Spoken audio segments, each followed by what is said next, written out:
En nombre del Ayuntamiento de Los Alcázares y como concejal del Centenario, es un placer para mí poder presentar al jefe del Servicio Histórico y Cultural del Ejército del Aire, el general don José Javier Muñoz Castresana, quien ha hecho posible, entre otras cosas, que hoy podamos albergar la magnífica exposición que ha presentado esta mañana procedente del Museo del Ejército del Aire.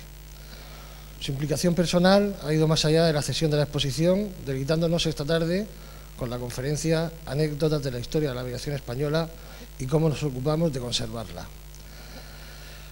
El general don José Javier Muñoz Castresana es jefe del Servicio Histórico y Cultural del Ejército del Aire, general de división del Ejército del Aire, diplomado de Estado Mayor, de Estados Mayores, conjuntos y de Defensa Nacional. Terminó su carrera en la Academia General del Aire en el año 1975 como integrante de la 27ª promoción. Desde entonces ha tenido 17 destinos que le han obligado a vivir en diferentes ciudades españolas y extranjeras. Es piloto de combate y ha volado en numerosos tipos de aviones, entre ellos el F-18 y el Mirage 3. Aviones ambos en los que ha sido instructor de vuelo. Ha realizado distintos cursos nacionales en la OTAN y en Estados Unidos. Como representante español en grupos de trabajo de la OTAN, durante los años que estuvo destinado en el cuartel general de la Alianza, en Bruselas tuvo ocasión de defender los intereses españoles y aliados en numerosos países.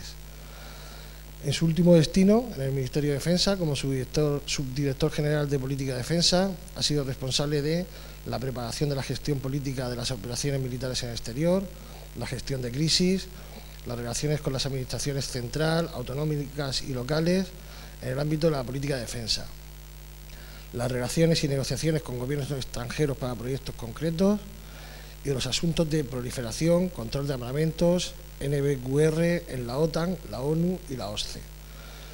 En la actualidad, y después de su pase a la reserva, es el jefe del Servicio Histórico y Cultural del Ejército del Aire, el SICEA, donde es responsable de la protección, conservación y divulgación del patrimonio histórico y cultural del Ejército del Aire. De él dependen el general director del Instituto de Historia y Cultura del Ejército del Aire y el general director del Museo de Aeronáutica y Astronáutica. Adicionalmente es el secretario general de la Fundación de Aeronáutica y Astronáutica Españolas, que preside el secretario de Estado de Defensa. Tiene diversas condecoraciones nacionales y extranjeras, habla perfectamente el inglés y es licenciado en Geografía e Historia por la Universidad de Valencia. Yo creo que, bueno, con este currículum pues nos va a dar esta tarde una magnífica conferencia que es, como se titula, como ya he dicho, la anécdota de la historia de la aviación española y cómo nos ocupamos de conservarla, y pues cuando usted quiera nos deleita con la conferencia. Buenas tardes. Lo primero que tengo que decir es que no vamos a hablar de la historia del aeródromo de Los Alcázares, para eso posiblemente habrá otra conferencia en una fecha posterior. No vamos a hablar de toda la historia de la aviación militar española, pues sería imposible, en una hora más o menos que vamos a estar aquí, algo menos quizá. Vamos a comentar solo algunas, yo he puesto anécdotas y me parece que así está puesto en el programa que tienen, anécdotas de la historia de la aviación española y cómo nos ocupamos de conservarla. Anécdotas no quiere decir que esto vaya a ser como los monólogos, que vamos a estar contando chistes, no necesariamente.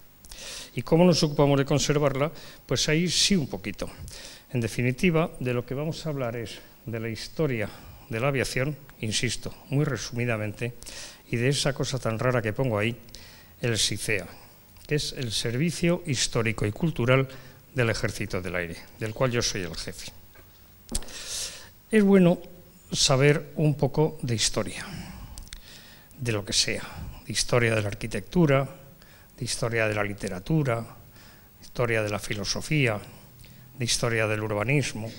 Yo no sé si estas fotos que están así tan claras se ven bien, que a lo mejor podemos bajar un poquito más la luz. Hablando de historia del urbanismo, yo no sé si... Muchas gracias. No sé si ustedes saben dónde es eso, esa fotografía. No es Los Alcázares, ¿eh? Bueno, como esto no va a ser una conferencia formal, sino una charla informal, les voy a dar una pista. Es Madrid. ¿Con eso ayuda un poco o no? La Puerta del Sol. Bueno, yo sé que algunos estarán pensando, este general, qué mentiras ha venido a contarnos, para eso se podía haber quedado en Madrid, porque nos saca una foto de la Puerta de Alcalá que no es la Puerta de Alcalá, y una foto de la Puerta del Sol que no es la Puerta del Sol. Pues para eso me podía haber quedado en Madrid. ¿No es la Puerta del Sol? ¿O sí? Fíjense en esa torre de la izquierda. Alguno la reconocerá. Es esa misma torre. Aquí ahora ya sí se creen que es la Puerta del Sol. Bueno, y la foto de la Puerta de Alcalá, no era la Puerta de Alcalá, ¿verdad? Pues sí, era la Puerta de Alcalá. Hubo hasta 3 puertas de Alcalá. Hoy sobrevive una, la que todos conocemos. Pero hubo 2 más pequeñitas, más discretas. Y esta fue una de ellas, la que veían en la fotografía anterior. Y estaba entre la actual Puerta de Alcalá y lo que hoy es la Cibeles. Lo que hoy es la Cibeles. Esto lo digo un poquito porque, por aquello que comentaba hace un par de minutos, que es bueno tener una pequeña idea de historia, de lo que sea, pero una pequeña idea de historia. Aunque lo cierto es que aquí hemos venido a hablar de historia de la aviación. Y como hay muchos aviadores en la sala, yo hago una pregunta. ¿Qué avión es ese? Antes de seguir adelante, comentar que en muchos pueblos de la España profunda un aviador no es un piloto, es un marido de una maestra. Yo eso lo descubrí cuando, siendo teniente recién salido de la academia, mi padre me presentó a un hombre de campo que cuidaba unas huertas y le presenté y me dice, mi hijo, que es aviador. Y aquel hombre muy mayor me mira de abajo y arriba y me dice, que su mujer es maestra. Claro, mi padre y yo nos quedamos muy sorprendidos y ya le tuvimos, no, aviador, piloto, piloto. Y entonces nos explicó que en muchos sitios de España, y eso ocurría en un pueblo de Salamanca, se llama aviador a los maridos de las maestras porque antiguamente era casi la única profesión en la cual las mujeres del pueblo trabajaban, la maestra. Y el marido se quedaba aviando la casa. Y ese es el motivo por el que se le llama aviadores. Bueno, este avión, ya veo que no tenemos mucha idea de qué avión es un Focke-Wulf. Es el único que hubo en España. Este avión, precisamente, cuando se estaba acabando la Segunda Guerra Mundial, aterrizó ya casi de noche en el aeropuerto del Prat, en Barcelona. Era un avión muy grande. Se puede ver una cosa curiosa, 2 ruedas en el tren principal, algo inusual en aquella época. Se puede dar uno cuenta de lo grande que es cuando ve el tamaño de los pilotos. Como era casi de noche, la pata derecha del tren se le tronchó y se quedó sobre el plano derecho, sobre la punta del plano, apoyado en el terreno. Y en cuanto paró motores y se quedó quieto, salieron corriendo del avión un montón de hombres con unos monos negros y se perdieron en la oscuridad. Como esto ocurría cuando ya estaba acabando la Guerra Mundial, ya estaba Hitler muy acosado en Berlín, se empezó a decir que uno de aquellos hombres era Hitler. Y estuvieron como 1 mes y medio buscando a Hitler por Barcelona. Hoy ya sabemos que Hitler acabó sus días en el búnker en Berlín. Bueno, ¿por qué estoy yo aquí? Pues por eso. Durante este año, lo hemos visto esta mañana en la exposición que hemos presentado aquí mismo, en los pisos superiores, y es que los alcázares este año celebran que se cumplen 100 años del primer vuelo de un hidroavión en España. Ese es el motivo de esta conferencia y digo que luego vendrán otras cuantas más. ¿Quiénes fueron los primeros españoles que se fueron al aire? Pues algunos de estos pobres desgraciados que se ven ahí. Esto ocurría a finales del siglo XIX. En aquella época, 1880, 1885, no se concebía ni remotamente lo que era un avión. Todo lo que se podía pensar era en globos. Y en España los primeros globos fueron estos que se ven aquí, comprados en Francia.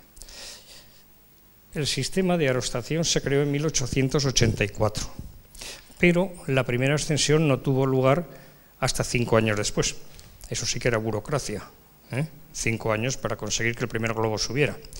Pero es importante que la aeronáutica, en este momento la aerostación, era dependiente del Arma de Ingenieros. Esta foto es del año 89 más o menos y es en Burgos, que era donde se ubicó, era donde estaba la Academia de Ingenieros y era donde se ubicó la unidad de aerostación. Ya en el año 1913 se crea el Servicio de Aeronáutica. Se crea con un Real Decreto de 28 de febrero de 1913. Y al mismo tiempo que nace el servicio, se crea el emblema, que es el mismo que llevamos hoy en el uniforme. El emblema, que hoy es este, en los primeros momentos era casi idéntico. ¿Y cómo surge el emblema? Pues mientras estaban los grandes pioneros de la aviación española reunidos muy sesudamente pensando a ver cómo iban a sacar aquel Real Decreto, la mujer de uno de ellos, uno de los grandes próceres de la aviación española, el infante Alfonso de Orleans y Borbón, que ha fallecido a finales de los 60, principios de los 70, pues su mujer era egiptóloga. Era una mujer muy culta, muy inteligente, y mientras los maridos se reunían allí a pensar qué iban a hacer, ella, en un gabinete al lado, se puso a diseñar el emblema. El emblema, básicamente, era pues una mezcla de los símbolos de algunos dioses egipcios antiguos. A todos les gustó, claro, era la mujer del infante, a todos les gustó el emblema e inmediatamente hicieron una prueba en una famosa joyería de Madrid. Luego se hicieron otras copias en una joyería de Béjar, en la provincia de Salamanca. Pero inmediatamente se le encargó a un joyero que ya empezase a hacer una gran tirada. Aquel joyero tenía un apellido polaco y se llamaba Rokiski. Y para recalcar cuáles eran sus emblemas, por detrás les grababa con un golpe Rokiski. Esa es la razón por la cual nosotros hoy en día todavía le seguimos llamando al emblema el Rokiski. El emblema pasa por muchas vicisitudes, según iba pasando la sociedad española. Se le quitó la corona, se le cambió la corona y se le puso, en vez de la corona real, la corona imperial. Se hizo común para la Armada y para los globos y para los hidroaviones y para todo el mundo. Ha pasado por diversas formas, pero siempre ha mantenido más o menos la misma forma. Aquellos globos vieron su bautismo operativo en África. Básicamente, las piezas de artillería disparaban, el oficial trataba de mirar a ver dónde había caído el obús y desde el globo se le decía pues, si había ido a un lado, si había ido a otro. Y entonces, ya en aquellos primeros momentos, se vio que la aerostación era una verdadera arma estratégica en la campaña de África. A modo de ejemplo, solo 25 hombres de un despliegue inicial en África de 30.000. Es una economía de medios tremenda. Esta es una foto muy curiosa, es bastante conocida, y corresponde al desembarco de Alhucemas. La guerra en África iba evolucionando para mal. Los sucesos del Barranco del Lobo, del Monte Arruit y sobre todo el desastre de Anual. El desastre de Anual fue en el año 1921. El regimiento Alcántara, todas esas cosas que hemos visto en los últimos años. Allí murieron más de 10.000 españoles. Y todo hay que decirlo, cuando los hicieron prisioneros y los degollaron. Lo que ahora estamos viendo en los telediarios casi a diario. Murió muchísima gente. Entonces aquello espoleó a la población española, porque fue un desastre, así se llama, el desastre de Anual. Y espoleó a una sociedad que estaba aburrida de recibir malas noticias desde el año 98. Estaban verdaderamente exasperados. Los ciudadanos no creían en sus líderes, los aguantaban, vamos a decir así. Pero entonces surgió la idea de que por qué no se empleaban los aviones. En el año 1913 ya se había creado el Servicio de Aeronáutica. Anual era 1921. Pues que compren aviones. pero el gobierno no tenía dinero. Y entonces un capitán de la Guardia Civil, José Martínez Vivas, se le ocurre una feliz idea. Dice, ¿por qué no se hacen suscripciones provinciales para comprar aviones y se entregan los aviones al ejército? Ojo, no al ejército del aire, al ejército. Yo he estado esta semana en Daimiel presentando un libro que habla de uno de esos aviones. ¿Por qué? Pues porque esos aviones llevaban el nombre de la provincia o de la ciudad que los había pagado. Normalmente fueron Breguet 14 y el Daimiel, el Ciudad Real, que era el nombre que se le puso al avión, costó 45.000 pesetas. Curiosamente se perdió en combate aquel avión. Bueno, pues se compraron 100 y pico aviones así y se le entregaron al ejército. Y esos aviones se emplearon con éxito en el desembarco de Alhucemas.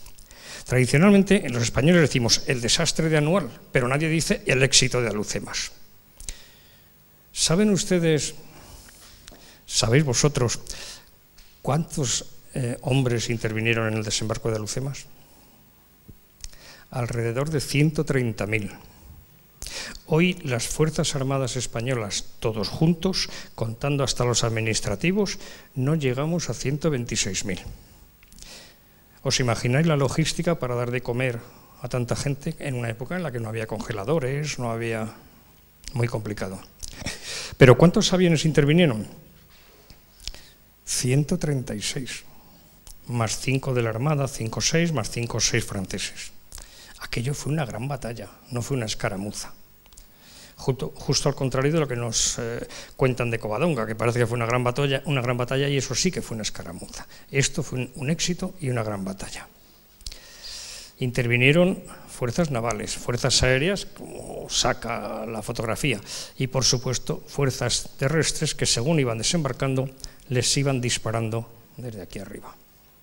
Pero fue, creo que el primer episodio de uso masivo de aviones.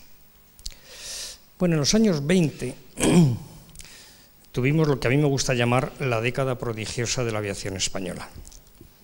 España estaba empezando a ser una potencia en aviación, y lo fue durante muchos años. En los años 20 tuvieron lugar los grandes raids o los grandes vuelos de la aviación española. El Plus Ultra, que todo el mundo habrá visto las escenas cuando llegó a Buenos Aires en olor de multitudes. El Plus Ultra fue un Dornier Ball como los que volaron aquí, fabricado en España. Y la tripulación fue Franco. Entonces el famoso no era Francisco Franco, era su hermano, Ramón Franco. Ruiz de Alda, Rada y Durán, un mecánico. Con el paso de los años, pues las vicisitudes de la vida llevaron a cada uno a un sitio distinto. Ramón Franco, que ya era muy significado políticamente, se afilió a un partido político y sigue siendo hoy en día el diputado que mayor número de escaños ha conseguido para su partido. ¿Sabéis qué partido? Esquerra Republicana de Cataluña. Ruiz de Alda se hizo falangista, o ya era. Rada, comunista. Y Durán, la verdad es que no lo sé. Bueno, fue una tripulación que realmente dio para todo. La patrulla Elcano, Breguet 19. Salieron 3 Breguet 19. Gallarza con Arozamena detrás, Lóriga con Pérez, Esteve con Calvo. Sobrevivieron los 6 y el único que casi se muere fue Arozamena, mecánico, de una infección dental. Llegaron desde Madrid hasta Manila, un viaje inmenso, la vuelta a medio mundo, sin meteorología, sin mapas, sin cartas de navegación, sin información, los instrumentos, navegando con las estrellas, navegando con el sol. Una verdadera epopeya. La patrulla Atlántida, menos conocida, 3 Dornier Ball, como el del Plus Ultra, 3 Dornier Ball, de Melilla hasta Santa Isabel, en Guinea, bordeando toda la costa africana. Jesús del Gran Poder, otro de los grandes aviones que se conservan. El Jesús del Gran Poder era un Breguet 19, hizo todo este recorrido, Sevilla, Brasil, Buenos Aires, Chile, Perú, Panamá, Nicaragua, La Habana. Solo con 2 pilotos, Jiménez e Iglesias. Este avión se conserva en el Museo del Aire, luego lo veremos. Y el Plus Ultra también se conserva, pero está en Argentina. El gobierno español lo regaló a la Argentina y la tripulación volvió en un acorazado de la Armada Argentina, que entró por el Guadalquivir hasta Sevilla, y allí en Sevilla el rey Alfonso XIII recibió a la tripulación. Este es Ramón Franco. Y luego, por último, el Cuatro Vientos, también un Breguet 19, pero más grande, cabinado, que hizo Sevilla, Camagüey, La Habana y pretendía llegar hasta México, México capital. Pero en el salto de La Habana a México desapareció, y eso da lugar a muchísimas conjeturas. Y muchos autores han vendido muchos libros hablando de pues, que se los comieron los caníbales, que están todavía vivos, cosas por el estilo. Lo más probable es que cayeran al mar y desaparecieran. Barberán y Collar. Por eso Barberán es un nombre que a nosotros nos gusta darle pues, a centros de colegios mayores para los alumnos, centros sociales, cosas de este tipo. Este es el Plus Ultra, una réplica, porque como digo, el auténtico Plus Ultra está no en Buenos Aires, está en Luján, a 60 kilómetros de Buenos Aires. Este es el Jesús del Gran Poder, el auténtico.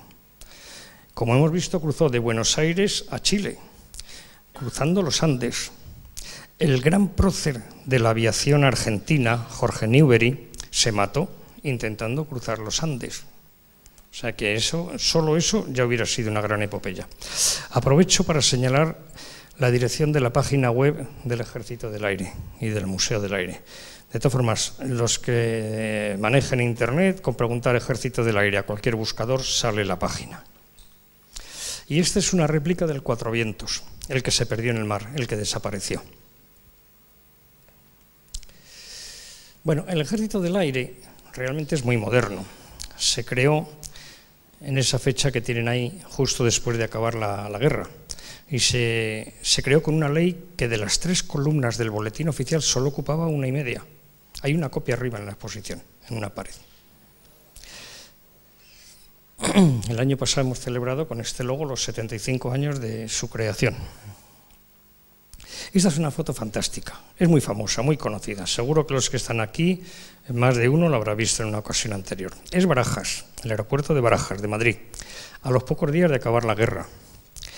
Y bueno, se pueden hacer muchos comentarios de esta foto, y todos ellos muy interesantes. Una de las cosas, a ver si lo veo, es ese círculo que pueden ver ahí. En aquella época los campos de aviación eran una explanada de tierra, de arbustos, de hierba, y eso les servía a los pilotos que no tenían radio para saber que efectivamente habían llegado a Madrid, al aeropuerto, y casi todos los aeropuertos o aeródromos lo tenían, incluidos los Alcázares. Los Alcázares lo tuvo también. Ese es un detalle curioso. Otro es que esta gran concentración de aviones, y los que se ven allá al fondo, fue el resultado de juntar todos los aviones que habían quedado después de la guerra de los dos bandos, el republicano y el nacional, por llamarlos así. Y aquí están las formaciones y los mecánicos perfectamente alineados, muchos de los cuales fueron condecorados al acabar la guerra. Había pilotos alemanes y había pilotos italianos en esta fotografía. Pero hay más cosas aquí. El público, la tribuna de autoridades y unos incipientes hangares que se habían empezado a construir y alguno de los cuales todavía existe. Pero ya había problemas de aparcamiento. Curioso, ¿verdad? Este es el pueblo de Barajas. Bueno, pues lo más interesante de esta foto es esto que hay aquí. Ese era el aeropuerto de Barajas. Barajas se inauguró en el año 33 y esta obra se empezó a construir en el año a finales de los 20, principios de los 30. Fíjense en el edificio, fíjense en ese parterre de flores, porque lo vamos a volver a ver.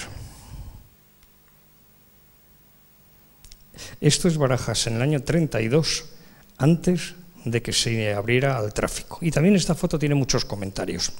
Lo primero, aquí estaba todo, la terminal, la dirección, todo. El parterre que hemos hablado antes.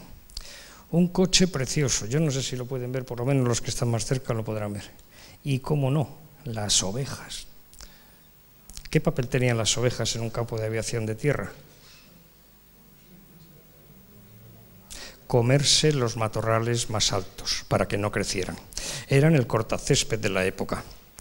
Algunos de los que estamos aquí hemos volado en sitios donde todavía quedaban ovejas, pero no para las pistas, que ya eran de cemento o de asfalto, sino para la hierba que había entre las calles de rodaje y las calles de aterrizaje y de despegue. Eran muy eficaces, pero lo dejaban todo perdido.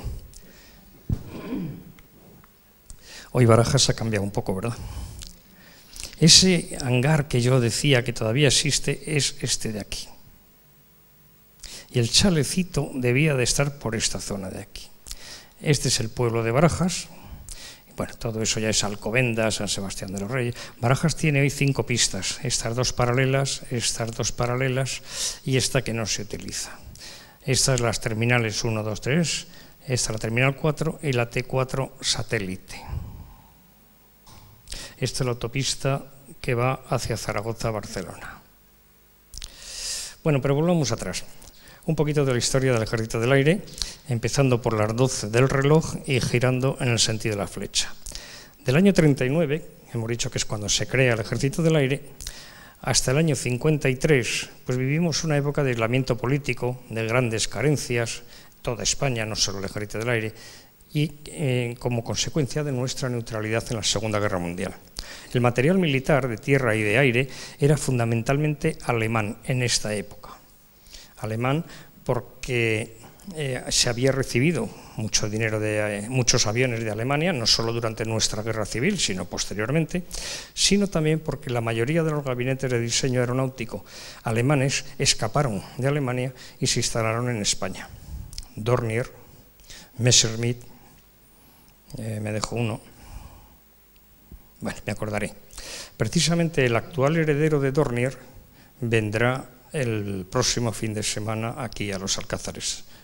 Quedan 2 nietos, 2 hijos de este Dornier, pero que a su vez eran nietos de un anterior Dornier. ¿Qué ocurre en el año 53? Pues que se firma el acuerdo de defensa con Estados Unidos y empieza a haber un cambio paulatino de material alemán que habíamos tenido en esta época a material americano, que no se usó en el conflicto de Ifni y el Sáhara. Ahí se usó material español. En esta época, la industria aeronáutica española, que era potente, estaba en plena producción de aviones, de hélice, de transporte y de combate. Pero claro, llegan los americanos, que una vez terminada la guerra de Corea, tenían una enorme cantidad de material y no sabían qué hacer con él, y nos llega a España. En el año 57, conflicto de Ifni-Sáhara, que como digo no se pudieron emplear los medios americanos. En el 70, diversificación de fuentes de material. ¿Qué quiero decir con esto? Pues que se empieza a comprar material francés. El Ejército del Aire recibe los Mirage, poco después los Mirage F1, la Armada recibe los submarinos Daphne y el Ejército de Tierra los carros de combate AMX-30. 78 se crea el Ministerio de Defensa, desaparecen los 3 ministerios militares. En el 82 ingreso en la OTAN, digamos, legal, pero no de facto. Y en el 86, referéndum, ya es cuando se entra en la OTAN. Pero en el 86 es cuando vienen a España los F-18 también. Para los F-18 estuvimos allí 7 meses haciendo el curso de vuelo y nos los trajimos a partir de agosto de 1986. Bueno, y del 86 para acá, pues sucesiva evolución, nuevos modelos de aviones, no muchos, pero algunos, tanto de caza como de transporte. Volvamos un poquito para atrás. Esta foto también tiene una solera espectacular. En el año 47, el Ejército del Aire decidió crear la Escuela de Paracaidistas en el Aeródromo Militar de Alcantarilla. Aquí está el segundo jefe de la base de Alcantarilla. Pero de esta foto yo destacaría varias cosas. Lo primero, la famosísima chichonera del paracaidista. El avión por excelencia de los primeros paracaidistas, el Junker 52, alemán, fabricado en España. El descomunal tamaño de los paracaídas, tanto el de espalda como el de pecho. La disciplina de los paracaidistas, la mano de todos ellos está en el mismo sitio. Hay uno que se atreve incluso a darse la vuelta a la cámara. Pero fíjense en la mirada del sargento, absolutamente inquisitorial, vigilando a sus muchachos, que todo el mundo va en perfecto orden de revista. Bueno, estos fueron los aviones de caza que vinieron con motivo de la ayuda americana, el Sabre. Hubo un montón de alas de caza, la número 1 en Valencia es la más cercana, en Mallorca hubo otra, en Madrid, Morón, Badajoz, en varios sitios. Y en los desfiles pasaban por encima de la Castellana, era la número 1, 2, 3. Unas formaciones inmensas. El Ejército del Aire no podrá volver a poner tantos aviones de combate en el aire y al mismo tiempo, posiblemente nunca. Este es el Sabre, el F-86 Sabre. Esto es IFNI. Aquí se pueden ver unos Messer 109, que había sido el avión de combate alemán por excelencia durante la Segunda Guerra Mundial. Muchos vinieron a España, porque los de la Legión Cóndor casi todos se quedaron. Pero es que luego muchos aviones alemanes vinieron a España. Incluso se fabricaron en España. Este avión no era biplaza, nunca hubo un modelo biplaza. Uno se hizo luego en España, pero no. Entonces tenían que ser pilotos expertos, porque era un avión muy difícil de volar. Tenía un tren de aterrizaje muy estrecho y era muy fácil no mantener la dirección o volcar. Pero sobre todo tenía un motor muy potente. Entonces los aviones de hélice, que son potentes, al meter el piloto motor, se crea un par con la hélice que hace que el avión gire hacia un lado. Pero para eso la célula del avión, el fuselaje, el empenaje, estaban preparados para contrarrestar un poquito ese efecto. Se acaba la Guerra Mundial y España deja de recibir repuestos para el Messer 109. ¿Y qué tiene que hacer? Pues salir al mercado a comprar.